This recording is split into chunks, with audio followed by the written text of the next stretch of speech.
Le 4 novembre prochain, la Star Academy fera son grand retour sur nos écrans pour une nouvelle saison. Et le moins que l'on puisse dire, c'est que l'émission fait déjà parler d'elle. En cause, le départ de Yanis Marshall. Yanis Marshall écarté de cette nouvelle saison très appréciée du public, le professeur de danse ne sera pourtant pas à l'affiche de cette nouvelle saison. Dans les colonnes du Parisien, le chorégraphe a confié avoir été écarté par la chaîne.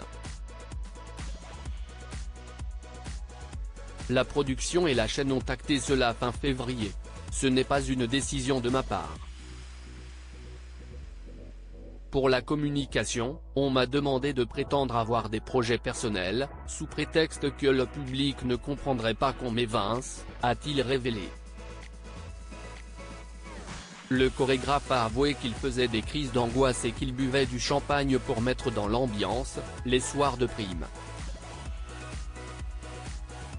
Sur le plateau de Touche pas à mon poste, Yanis Marshall précisait « J'ai ouvert ma bouche moi-même en appelant les mauvaises personnes pour leur dire que j'étais mal et que j'avais besoin d'aider.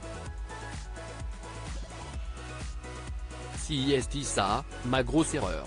Si est de l'hypocrisie, parce que, si je n'avais rien dit, je serais encore sur la deuxième saison. Si est tout simplement de l'hypocrisie. Star Academy @TF1. Ils ont un peu les chocottes des propos sur lesquels Francesca Antoniotti est revenue sur le plateau de Jordan Deluxe, sur C8, ce mercredi 25 octobre 2023. C'est bizarre qu'on te vire pour un peu de champagne, a confié l'ancienne candidate de la Star Academy. Et de s'expliquer, je pense que TF1 est assez frileux pour être capable de vouloir se protéger s'ils pensent qu'il y a un souci. Je pense qu'ils ont un peu les chocottes. La chroniqueuse précise, mais il apportait vraiment un plus.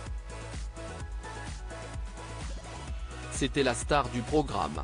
Francesca Antoniotti @C8. Le moins que l'on puisse dire, c'est que la nouvelle de son éviction a provoqué la colère de nombreux fans de la Star Academy.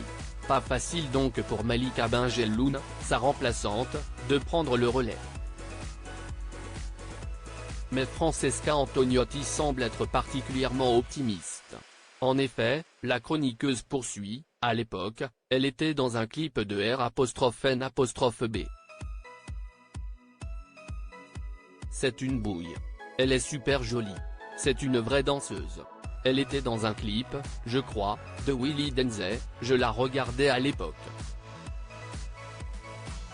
Elle te vampirise un écran. Je pense qu'elle peut plaire. Beaucoup. On a hâte de découvrir la nouvelle professeure de danse.